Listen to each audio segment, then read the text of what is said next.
Okay guys, I'm here today with the Ari Goldman, huge honor for me. Guys, if you are on Instagram, make sure to follow his channel. It's called Jiu-Jitsu Flow, and in my opinion, he's one of the nicest solo mobility for Jiu-Jitsu. So if you do Jiu-Jitsu and if you are at home on your carpet, on the mat, and you're looking for mobility moves, this is the guy. Make sure to follow his Instagram and you can understand why. But guys, he just shot an entire structure for us all about solo mobility drills.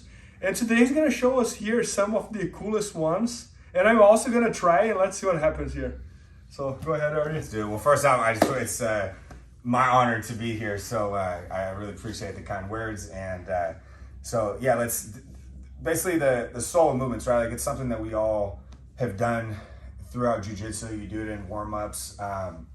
But I think my goal with this instructional is to emphasize the importance a little more so that people can utilize these movements, when they can't train, whether they're at home, whether they're sick, whether they're traveling, whether they're injured, whatever the case is, and also when they're completely healthy, really using these to help build strength, build mobility, build body coordination, and body control for jiu-jitsu, and also the mental aspect. I mean, other martial arts utilize this type of movement all the time, like boxing. There's different levels, right? You have the shadow boxing, you have mitt work, you have training, or live training, 50% training, whatever. Same with like karate, you have kata and different things. So this isn't anything new, but I think just being able to put a little more emphasis on these solo movements. No, and I like, because I think this is very unexplored in jiu-jitsu, right? People could take a lot more advantage of that, either before the class, in the warm-up, after the class, at home. And exactly. And most, travel to a lot of gyms, and I would say, things are evolving, everybody does things a little different, but for the most part, you walk into a gym, you do a typical, a pretty standard warm-up. Oftentimes it's the exact same warm-up. You go into technique and then you train.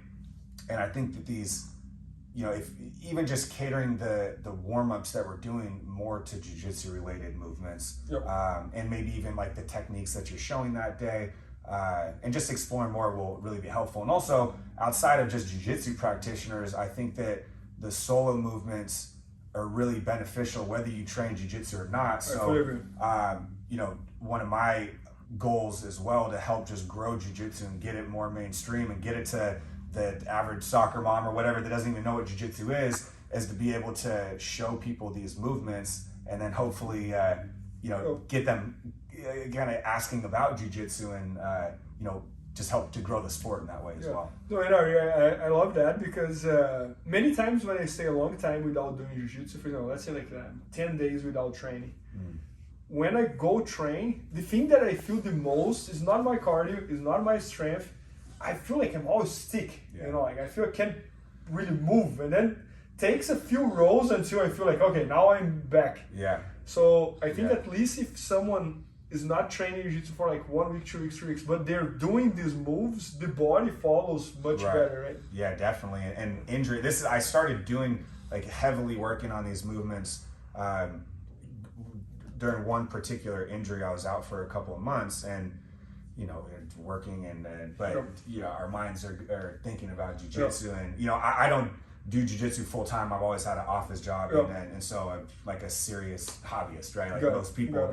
And but when I'm injured, so I'm going crazy, so I would still go to the gym, although I can't train. I'm sitting on the sidelines and I'm just looking at the move because I want to obviously be able to continue learning, and so I'm watching the movements, trying to do them as solo, and it looks a little funny on the sidelines, but I when I got back to training, physically was able to, I didn't feel like I missed a beat. I felt like I was stronger, and so. Yeah, no, that's awesome. But what should we do here? All right, so let's, we'll go, so basically the instructional is broken down into the most. So you have takedowns, you have guard passing, you have all the main, because you want to have, movements for every main position within jiu-jitsu. So let's, we'll do one where it's, having to invert. A lot of times inversion, especially for beginners, is really difficult. So we can just do a little progression and have some fun with this. So, should we face this way or how? Whatever. Okay. So let's do, we'll start with just kind of a hollow body roll, right? Okay. Where John explains, right? Anytime you're in seated guard, you want to keep your knees to your chest, shoulders in front of your hips, and then when we roll back to be able to start getting the single leg X or whatever, we're just here. But if you know, also it's a good way to loosen up the spine. And then once you're comfortable, right, you can go farther back to where your feet start to touch the floor. And one way to do it comfortably, where you're not just throwing both your feet over, is going one at a time. Okay. Right? So you can straighten one leg, have it touch the floor, and come back, and try the other side. But with the principle, like jiu-jitsu principles, of you always want one knee to your chest, right? Good. And so from here, then once you're comfortable on one side, you can start going 2 feet on one side, right? So we're going to look over the right shoulder and have both feet touch on the right side here. Yeah, nice. Right, and it just, you know, when we're rolling, we always want to try to stay off our neck, right? So that's why we want to look over the shoulder. And if you're comfortable, you go to the left side. Yep.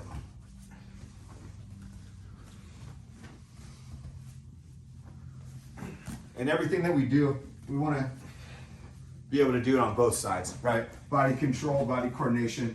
We want to do both sides. So now, just kind of a fun movement. We're gonna roll. I want to scoot up a little bit. We can roll all the way over. We're gonna straighten out to our stomach, and then we're gonna come back up. So show one time. Over here, same thing, touch, but we're gonna extend all the way out to our stomach, and then to help. Ideally, with core strength, you can have your toes pointed to where you're not using your toes, but to start out, you can have your feet here, and then you're just gonna walk up on the opposite side shoulder, here looking away, and forward roll. Yeah. There it is. Like this? So this one, no, that's it. I mean, there's nothing wrong with it.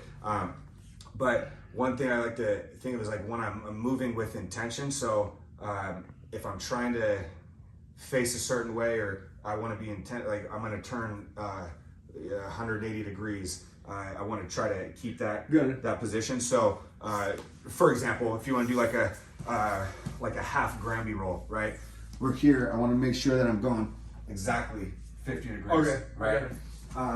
But Yeah, so I noticed that I lost the yeah. track But in reality, there's nothing wrong. Like you're moving, you're getting loose on the neck. But for this one, let's try to stay facing the same direction the whole time. So just a mini goal. So we roll back here and come forward the same way. Okay, so yeah, and one thing to break that movement down, it might help. You can actually start on your knees, right? And it's almost like we're doing a forward roll, but we're kind of going side to side. So we're here, instead of doing a full roll, I'm just tucking my chin and walking that's cool. to the other side. And then left, so I'm staying facing the same direction. But see how your toes are coming off the ground? Yeah. Try to keep at least 1 foot on the ground to keep your base facing the same way. So I'm here, I'm walking. Good. Good, see, yeah, try to keep your feet on the ground. Keep your base. I got it. Right. Yeah, no, I know. So that's like, nice. Good. So that's one half, and then the other half is starting on your stomach, right? And we're just gonna walk up to this position, that starting position here. Okay. And back down. Switch. Up. And back down. Yep. And that gets you to like the starting position of the first part, right? Yes. So if you could do that, going back and forth, stay facing the same direction. Good.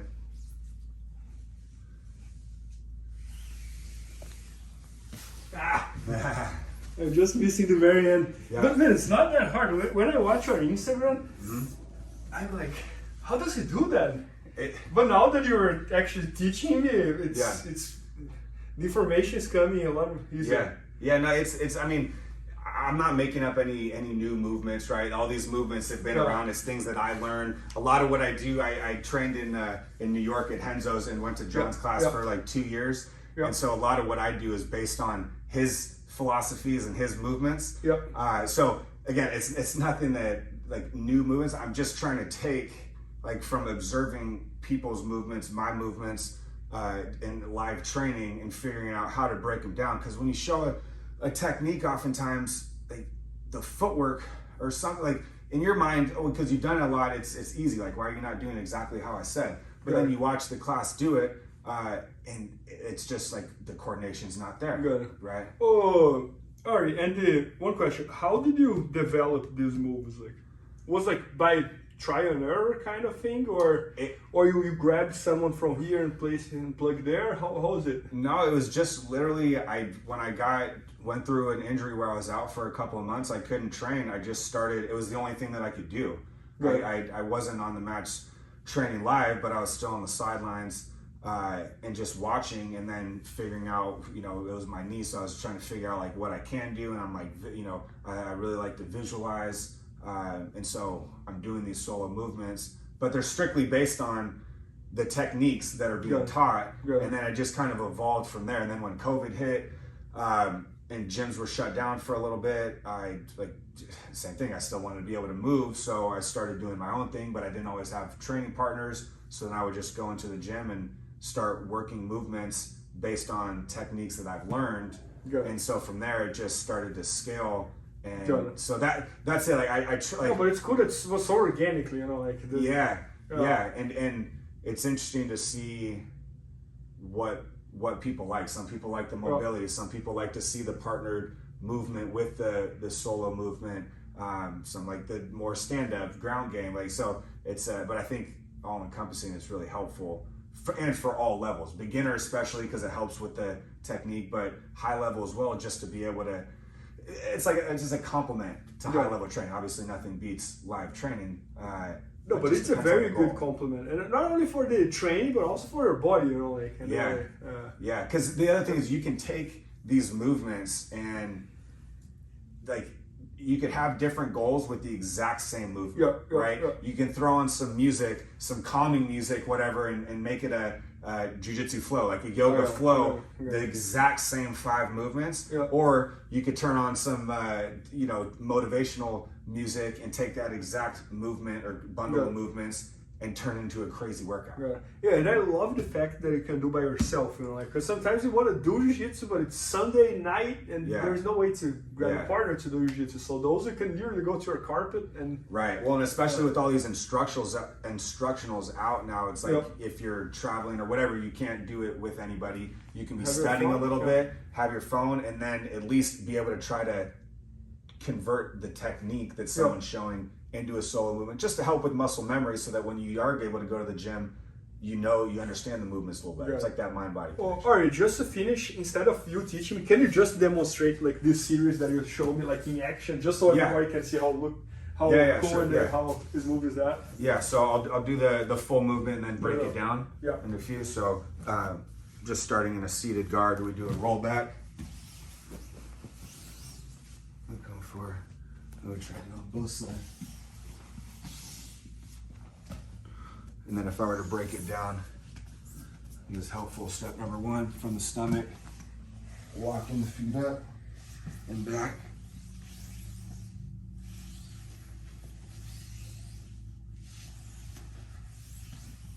That's awesome. And then once you're already up from here, getting used to just inverting over each shoulder. That's great.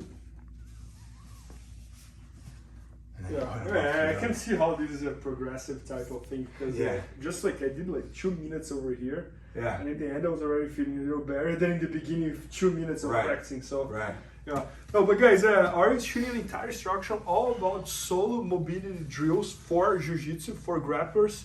And as he was saying, like you can apply anytime you want, and it's gonna be very helpful to your body and to your life as well. So it's gonna be at bjjfanatics.com soon. Maybe by the time you're watching, it's already there. So make sure to check it out and learn from one of the best at it. Thank you so much. I appreciate the opportunity. Thank you. Please help me out to grow my YouTube channel. Just click subscribe. And to watch more videos, just click under see more videos. I hope you enjoyed. BJJFanatics.com. Use the promo code YouTubeFaria to get 10% off any instructional video. Improve your jiu-jitsu faster.